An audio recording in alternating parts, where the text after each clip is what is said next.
Sydney's bikie underworld is at it again, waging a fresh battle in the ongoing war for criminal supremacy. The target this time, a teenager who's been shot in the throat by rival hitmen.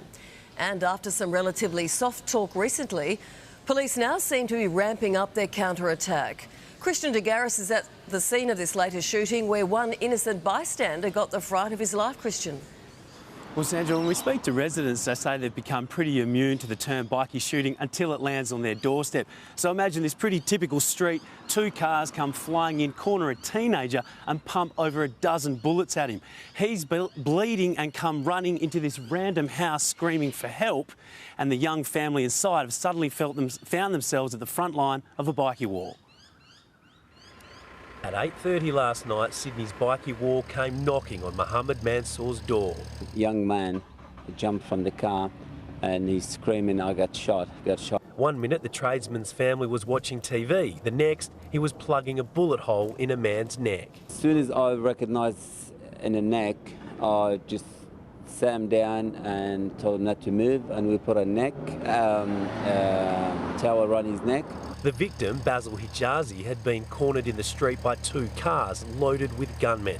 They unleashed 12 rounds. One bullet went clean through the 19-year-old's neck, just millimetres from killing him. I heard the volley of shots, then there was a lot of screaming going on, and I thought it was some kid letting off firecrackers and getting into trouble for it. The wounded teenager stumbled into Mohammed's arms. My wife, she was frightened, she was scared bad.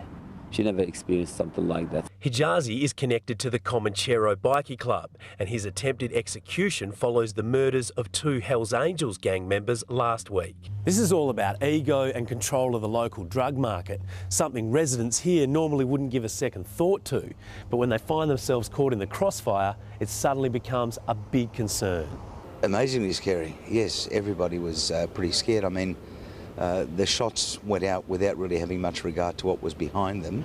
Last week, police were spruiking mediation, but this morning it was bad cop tactics, raiding 13 Hells Angels haunts. We're not going to stand back and allow members of Outlaw Motorcycle Gang to dictate the terms to us and put the lives and safety of the members of the community at risk.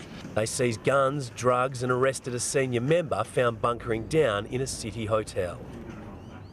Now, that was a pretty revealing press conference by police. They say they wanted to make it clear they're out there being proactive, and they claim they've stopped 4 other shootings from happening. They also said that other criminal groups are using this feud as a smokescreen to level a few scores.